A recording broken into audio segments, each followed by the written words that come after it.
Alright, I think we're gonna probably jump back to our settlement on Sirius here to make sure that they do not die. So their growth is doing okay. We're doing okay. But it's not great. I think we're going to take a little hit to the tech for them. I'd rather take hit to tech now so that they can survive and then they can get tech later, you know? Okay. All Eobori factions begin consulting experienced colonial planners. This drastically changes something. A once powerful faction falls on Dogstar. Okay, so we're slowly building up, okay? Let's take a hit to the ethical values here. We're doing okay. We're still at 22% utopia. That's great. Alright, how are the Dorloth states doing? How's back home doing? Ooh, not so good. Chemicals are harming the atmosphere. Chemicals used in industrial processes are beginning to erode the atmosphere of Rigel 7. Layers are so thin in some regions that holes are forming, allowing large amounts of UV radiation to reach the surface of the planet. Dorloth plants and animals in these areas are all at risk. Eesh. Okay. What are our options? We can't prevent it. We don't have enough. But we could take a hit to the resources. But 35 years of resource scarcity? That doesn't bode well.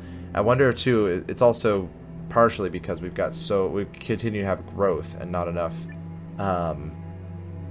resources to go around. So I think we're going to have to take the middle line. As much as I'd like to get the synthesis here, the Rigel system here is still too fragile for that. So let's see, chemicals harming the atmosphere. Dependence on the industrial chemicals slows the momentum of regulation. While they're eventually phased out, severe damage is done to several population centers in Rigel 7. Okay. Okay, so let's see here. Let's see if we can get your resources up. If we can get lucky there. Is there life after death? Alright. I don't know. Hopefully we don't even get to the death part of this. Dorloth movies represent harmony. Well, that's nice. That's a nice thing. Actually, let's go and take a hit to their population, because that actually might help us in general. Let's see here. I don't want to increase the population. I just took a hit to it. I might... Yeah, let's go and take a hit to their resources, or their digital age. Nuclear age? Nuclear age. Our nuclear scientists are lying to us. Okay, resource crisis. All the help in the world didn't help us. Okay, planet uranium scarcity. Radioactive deposits are becoming scarce in the Rigel system. The effects of innate consumption brought the Dorloth civilizations to a breaking point. While they are dealing with the resource scarcity, will the states find ways to prevent the complete exhaustion of their environment, or will they turn against each other? Yikes. Okie dokie. What are our options here? Nope. So do we go with war? Or do we roll the dice and go with crisis? So what does war do? War is going to do harm to our ethical values and raise our potential casualties. I think the worst part of it is it's going to lower our resources, but it's also going to lower the amount of people. What's the crisis here? Still 70%. I wonder if that's so high because we're in dystopia. I wonder if more utopia, this would actually lower our chance of hostilities. I'm kind of inclined to go for war.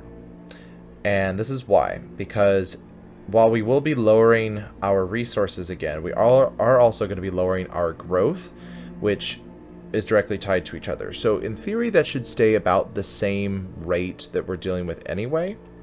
And also, lowering the growth overall is going to lower the amount of the Dorloths that are being produced, essentially. Or being reproduced, I should say. And we're doing... I mean, we're already in dystopia here. We have a pretty okay harm potential. It's proportionate. So I think we're going to go for that and gain the synthesis back so that we can be extra prepared for the next crisis that comes our way. So the Dorloth reshaped an entire asteroid fleet. Oh, we already know that. Okay, let's see. Ethical values. Gosh, what do we do? Yeah, let's take a little boost to the ethical values there. Try to gain that back. Yes, we want resources, please and thank you. Environmental protection measures enacted by Dorloth city planners restore a land region in Rigel 7. That's good. I'm going to go ahead. I don't really like those options, so I'm going to come back to the Irbori comm station. Here we go, in the Sirius System. Do we... Gosh, our casualties are so high. Let's make sure that these guys survive. I'm not going to click those question marks, because I feel like every time I do, something really bad happens. Oh, a new technological age for dinosaurs. Heck yes. Bronze Age. They're using tiny tools. Alright, what do we get here? So let's see here. Wisdom, advancement, or power. Wisdom costs nothing and can move them out of dystopia. I think they're doing okay. Resource scarcity is fine. Growth is fine. We could sort of harvest them for their synthesis points, but I think with 61 where we're at, I think we're doing okay. So I think we're going to go for wisdom. The dinosaurs apply their newfound knowledge and communication skills to societal improvements in the budding disciplines of medicine, law, and philosophy. Let's go for that. And we're gonna basically, I'm gonna leave the dinosaurs alone, I think, for a little bit. They are still budding and new. I want to make sure that we can help the ones that are, you know, close to dying. So potential casualties, we're gonna lower that. So in case something really awful happens. Ooh, how's the meteor swarm doing? Oh, please be okay. Dorloth power. Where's this going? The Vanguard ship. In order to better protect the meteor swarm, the captains decide to retrofit a single vessel to be the ultimate warship. Non-essential functions will be stripped away and replaced with military armaments. This battleship will be outfitted with large numbers of atomic missiles, advanced tactical computers, and the best military officers. The Wrath of Kepler is the best warship in the known galaxy and the jewel of my fleet. Her no-lancers can pierce the inner core of any standard planet with a single pulse, and she has enough nano-torpedoes on board to wipe out our colonized worlds, all our colonized worlds at once. Yikes. Okay. So, what is going on here? So we can spend 40. The stripped-down accommodations of the Vanguard ship are terrible for crew morale, and tactical analysis shows that it would be more effective to spread out the ship's firepower among the rest of the fleet. The experiment is soon ended. Or we can go for potential casualties here, raising up. Every corner of the Vanguard ship is filled with military systems, barely leaving room for a crew to work and live. It becomes a floating platform of death, and soon the ship's captain is the de facto leader of the fleet. I don't like that. I do like the synthesis, but I don't like that. Work on the Vanguard ship begins immediately. The vessel is an intimidating battle machine, the likes of which have never been seen before in the fleet. Some take comfort in this, but others can't help feeling a bit nervous. I think that's fair. Let's go ahead and do that one. Let's keep our synthesis for now, and really focus on what devastation is going to come next. What devastation's wrought. Alright. Let's gain our resources. Resources are doing good. Actually, resources are not the problem here. That's right. The people growth is the problem. So let's go ahead and focus on that. Okay. Actually, let's take a little hit to the resources. Why don't we? Irbori Dog Administrations. New technological age. We're now in the cyber age. With rapid advancements in artificial intelligence and psychologically augmented Irbori, the civilization undergoes drastic change and reaches new milestones in science, engineering, and the arts. Alright. So what do we do here? Do we spend a little bit, gain some wisdom? Or do we go for power? Honestly, I feel like they are sitting pretty pretty. They're sitting very pretty right now. They've got a lot of resources. They've got good growth here. The casualties and ethical values are low and good, respectively. So let's go ahead and go for a little power here and get that extra synthesis for these other star systems that are failing. The Irbori prioritize military power, creating new tools for defense and combat on Vexus or somewhere else in space. The fear of yet unknown alien enemies inspires dreams of interstellar conquest. Oh, this will be interesting. The peaceful herbivores that we started with are now militaristic religious fanatics that think that they should go and colonize other stars. It's interesting. Speaking of colonizing other stars, Yikes. I guess we'll go for a question mark. Okay, just resource scarcity went down. Nothing really happened there. Okay. Regular pip. Can we build a thriving civilization here in the Sirius System? Alright. Oh, they're getting signals. Main screen turn on. It's you. How are you, gentlemen? Alright. Sirius is receiving signals from their own kind. This is cool. So this is very specific. ET home phone. Your boy receivers pick up televangelism message from the Vex system. Almost immediately becomes clear that the transmission was sent by the same species. Fascinated, the colony builds a new colonial base designed to monitor the signals. Ooh, I like this. I like where this is going. Okay. Enthusiasm, ignorance, or hostility. I think enthusiasm was where we want to go. I'll spend the 30 for that. That sounds great. So we gain a listening base, and we also gain tech and utopia and more resources. Yes, all good stuff. The listening base is a triumph. The clear incoming signals serve as a cultural touchstone for the colony, bringing the Ouroboros closer together. I like that. Okay, so let's go ahead and lower those potential casualties. Slowly work our way down here. We're going to increase our growth. This is good. This is good. They're coming back from the brink here. I'm going to go ahead and take a hit to resource scarcity here.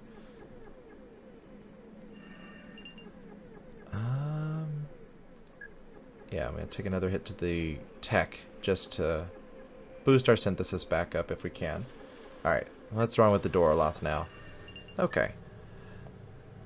Chemical pesticides are developed to protect crops from insects and prevent disease. Widespread use of this technology will drastically increase crop yields for the Dorloth.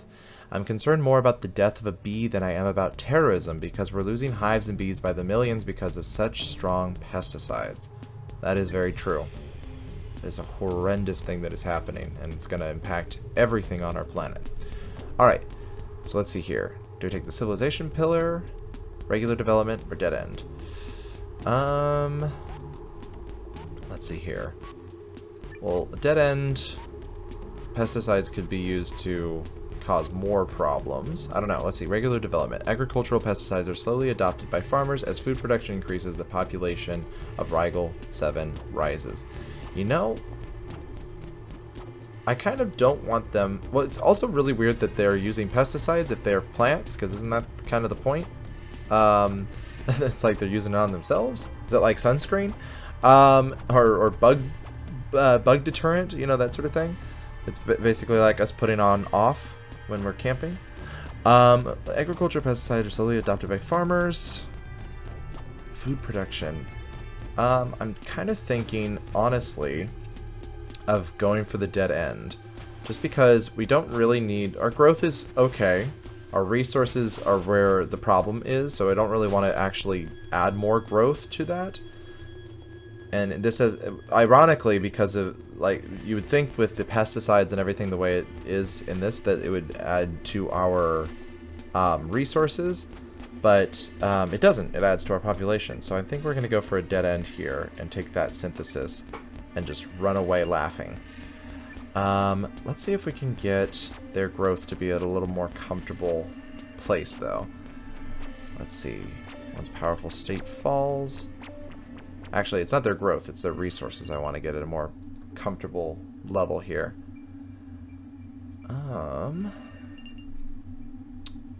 Yeah, let's go ahead and increase the utopia. And... I guess we could lower the growth. I don't really want to lower the growth. It's very low as it is. It's a very manageable rate. So I think we're just going to keep going with this and hope that we get a resource change here. Okay, I guess we'll take tech. And let's see here.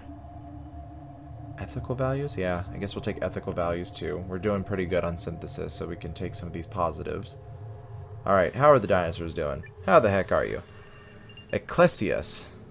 Ecclesias? Did I say that right? the ship of state. With the establishment of the first city-states, enlightened thinkers argued that their governance should be given to philosopher monarchs. These benevolent leaders with absolute power should rule the state like a skilled and professional captain commands a ship sailing the sea regions of Earth. They posit that in order to reach the tranquil waters of peace and prosperity, a wise navigator must interpret the ethical star map for the dinosaurs to follow. Interesting. Until political power and philosophy entirely coincide, cities will have no rest from evils. Okay. So let's see here. God, cultural ascent is so expensive. So I think maybe we'll go with cultural expansion? I don't really want to hit their resource scarcity. I'm kind of thinking about cultural descent. I know we just did something not so great with them last time, but I don't really, thinking about how the other groups are doing right now, I mean, like, their resource scarcity is 300 years, but that's still with their growth and everything. I don't want to, you know, end up having something awful happen to them, you know? And I don't want to spend 60 synthesis on this. That's a lot of synthesis. So I think we're going to go for the cultural descent. We're just going to take the hit and see where the dinosaurs land. The rising city-states are seen as a threat to neighboring Ecclesias, whose speakers rally spear fighters and rider hordes to overthrow the philosopher monarchs. So we're not living in a land of philosophy anymore. This will be interesting. All right. So ethical values were major dystopia right here. Let's go ahead and do that with the Dorloth states here. Let's go ahead and check on the Urbori. Okay, so growth is doing pretty good. We're getting people back. We just need to lower these potential casualties. That's our real problem here. Okay.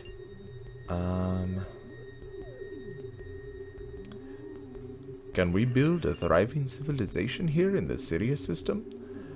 I don't want to lower the growth at all. We could take a little hit to the ethical values. Add some synthesis in there.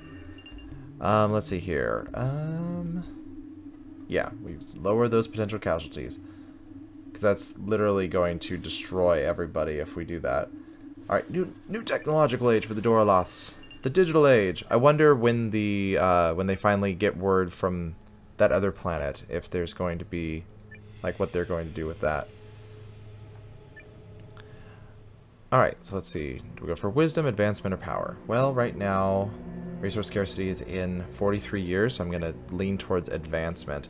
Dorloth continue their exploration of space with renewed vigor, navigating the pitfalls of mass consumerism. City planners explore possibilities for genetically modified crops that are safe to eat and also sustainable for farmers and their environment.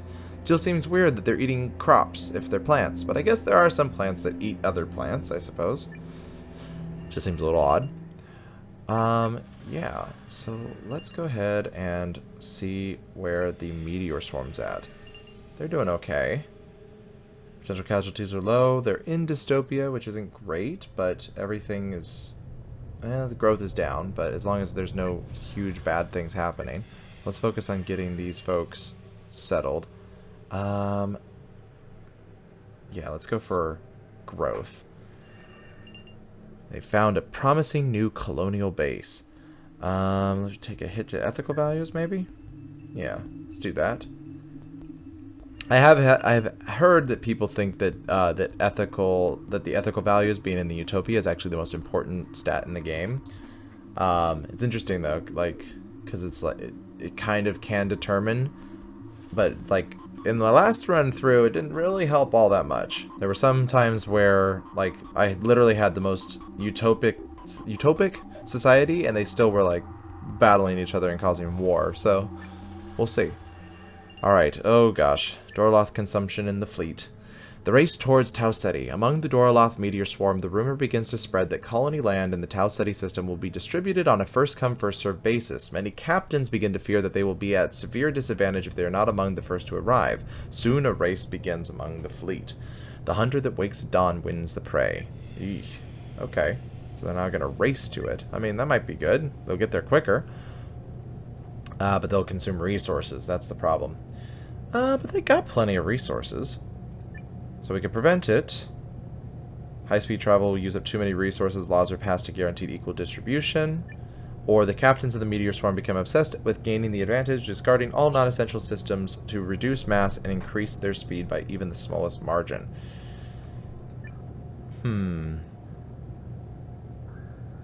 Interesting.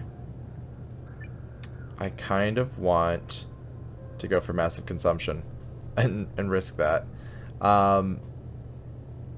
Yeah, I mean, they've got some time, and their growth is going down. I think they're okay. So let's take the hit. Let's take the synthesis. Oh boy, that was a lot of resources. Oh god. So 400 years. I mean, they'll get to there by then, right? Right? Okay, let's see here. Let's go and lower potential casualties. Nobody needs that. Dorloth Meteor Swarm crew counselors inspire the codification of peaceful first contact protocols. Nice. Let's go ahead and take that synthesis. We got lots of synthesis, so if there's an extinction event that's going to happen, we're going to be ready for it. Okay. Let's go and raise those ethical values up. Let's get out of dystopia, if we can. Let's see here. I don't want to lower the resources any more than I already have. Dinosaurs are just plodding along on their own over here, doing their own thing. They've reached the Iron Age. How's Earth doing? Okay. So, look at wisdom or power. They're already in dystopia. They're already, like, the potential casualties are growing up here. I think I might be able to throw them a bone, because they've done enough for us at this point. So let's go for wisdom. We'll go for tech age. We'll go for increasing the amount of utopia here. Monks transcribe knowledge in books that scholars are eager to get their hands on. As ever, Dinosaurity looks to the heavens for guidance. Dinosaurity. That's interesting. That's a word I've never heard before. They can now increase the size of their cities and access more regions on Earth. I like this. I like where the dinosaurs are going. Okay, so... yes, we need to increase the growth. That's definite. They got plenty of resources. It's just a matter of what they're doing. I don't want to reduce the casualties. Let's go and take tech level. We're doing okay. We've got 13,000 Erbori. We just need to get these potential casualties to change, because this is the scariest part, is if there's any kind of war or something like that, or catastrophic event, that's going to destroy them. Let's see here. We don't need more resources. Okay, I'm just going to take a regular synthesis here. Alright, how's home doing? Enlightenment. Cool. Through the digital age? Really? Or, yeah. Virtual world art. A new art form emerges of crafting abstract virtual worlds to create a full sensory aesthetic experience. Traditionalists rail against this new art as being degenerate or corrupting the youth, but it nonetheless becomes very popular among the Erbori. Novels, music, poetry all tend to make women the creatures of sensation, and their character is thus formed in the mold of folly. Interesting. Well, every generation has its thing that is considered vulgar, but it's not really. It's just new. Okay, so we could increase our utopia at the cost of 50. We could have regular development, or we could hit a dead end. We've got... so 50, that would be... what's the math there? That would end us with 70 synthesis.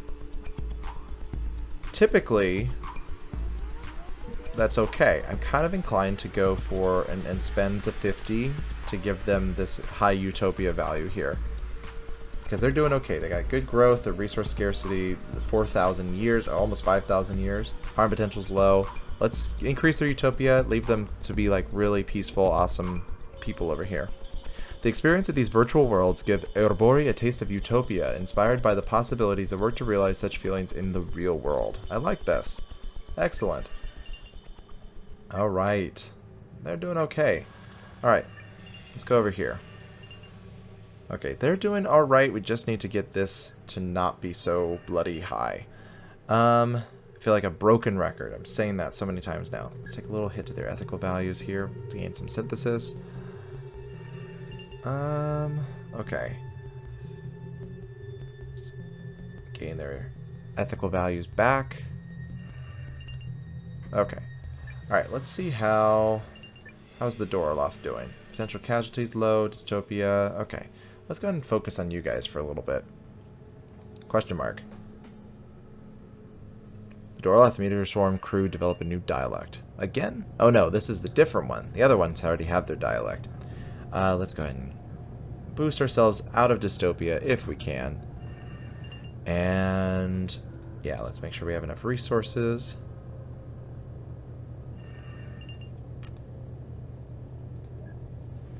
Hollowed out asteroids in close proximity were used in the creation of a meteor swarm. Okay. Alright, how are they doing? Oh, Sirius is sending signals into space, so now they're contacting back. Isolated in space, the Arbori colonists long for contact with others. A lone colonial scientist is using the colony communication system to send out a status update about life in the Sirius System to the stars. That's really cool. So now they're able to contact each other back and forth now. Found another wave message from a colony outpost. Primitive space breeders are overenthusiastic about our first contact. Should move our hyperspace swarm fleet before anybody else claims this easy bounty. It's amazing. Alright, what are we doing here? Signal boost? Spend 40 or regular signal?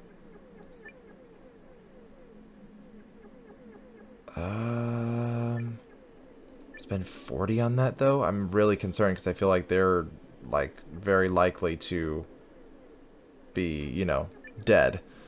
So let's just do a regular signal. After careful consideration, the colonial scientist points the colonial update message towards the Vex system. Okay. So wouldn't that just be... No. Where's the Vex system? Isn't that... Hang on. Is this the Vex system? No. Which one's the Vex? Are these the Vex? There's the Vex system. So they're just contacting home. Like that. Oh, I see it. It's right there. It's kind of hidden behind the stars. Oh, that's nice. So they'll be able to contact home again. Jiggity jig. And we'll see what will become of that. And this beam is actually going to be hitting Ceti probably about the same time the Dorloth Meteor Swarm hits it. So that'll be interesting to see what goes on there. The dinosaur republics are going strong over here, and the Dorloth governments are actually not doing too bad. Oh, except for resource scarcity. That is still pretty bad. We'll have to work on that. But in the meantime, we're going to take a break, folks. If you've enjoyed this series and want to see more of what's coming next, please hit that subscribe button, hit the bell icon so you can be notified of new content, like this video so it shows up in the YouTube algorithms, and as always, folks, I will see you in the next game.